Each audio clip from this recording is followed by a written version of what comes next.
Tell us a little bit about the history of these instruments, the 1714 Stradivari that you have here. Well, this was made in 1714 when Stradivari was 70 years of age. Mm-hmm. And the wood in this violin is the same wood in Ysaÿe 1714 Swal. Wow, so it's a Stradivari. sister. Yes. And evidently Strad had some wonderful wood. He was able to use that wood for a number of instruments that were high quality instruments. What's so important about the sound of old Italian instruments? What do you think? What's the secret there? I think it's not a secret. I think some of the makers in the 18th century were very great craftsmen. They understood the wood, they understood the vibrations. They didn't have any of the instruments we have for measuring today, but with their hands they could feel the vibrations, and they made something that's durable. And one of the things that you have to remember is that when we make something today, a car, a bicycle, a vacuum cleaner, we're happy if it lasts 10 years, 20 years, 30 years. But these instruments last centuries. Right. 200 and 300 and 400 years. These instruments, with careful restoration by trained violin makers, they last forever. Indeed, indeed. And you are a violin maker yourself.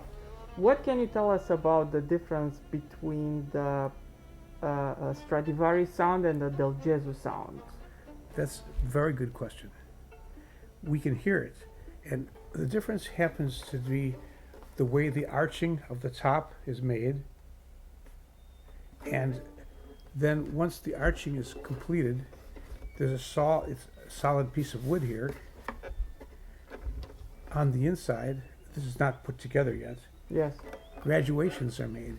It's thinned out, sometimes to 3 millimeters and 2 millimeters, and the success with how the graduations are made from the one side to the other makes the sound that you hear.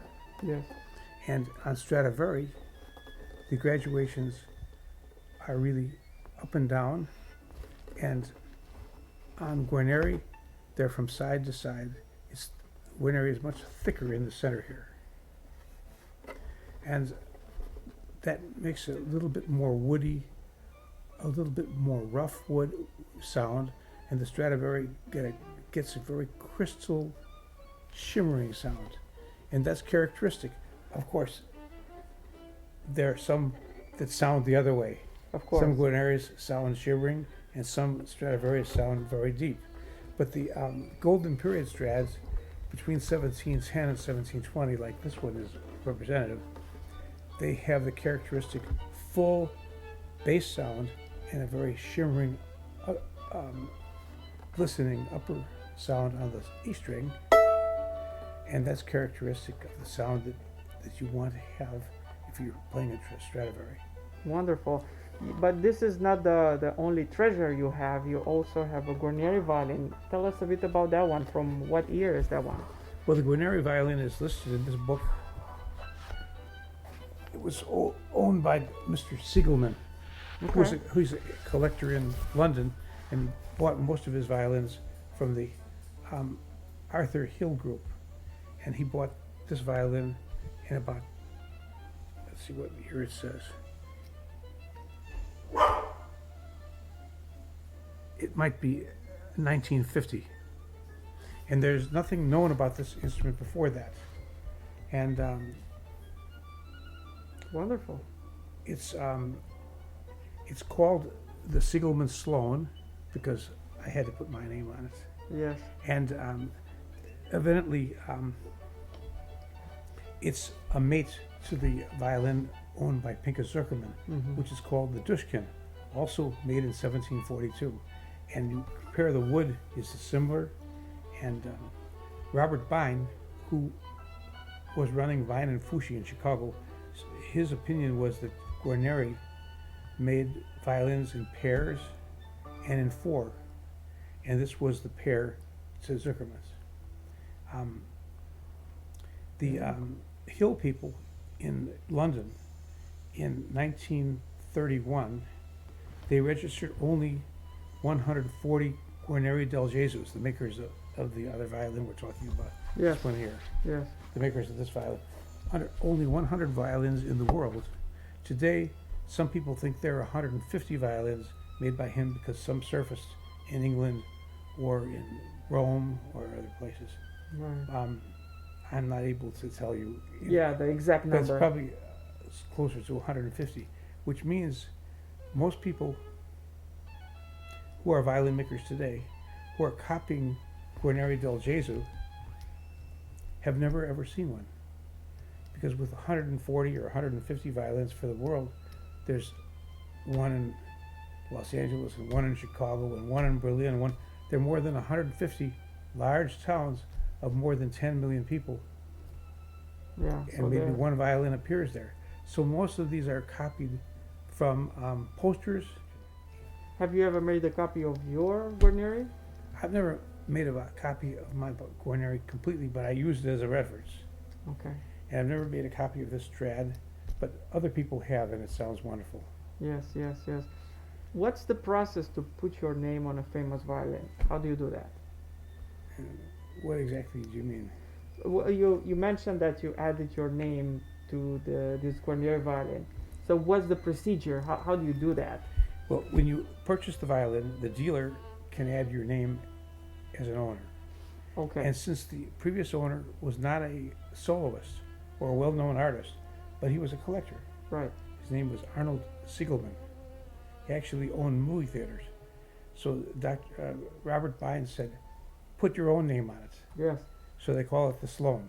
Nice. But if you have a violin like this is called the Leonora Jackson, she was a very famous American musician, one of the first great female violinists, and her name will always be on this as the Jackson Stradivarius. Yeah.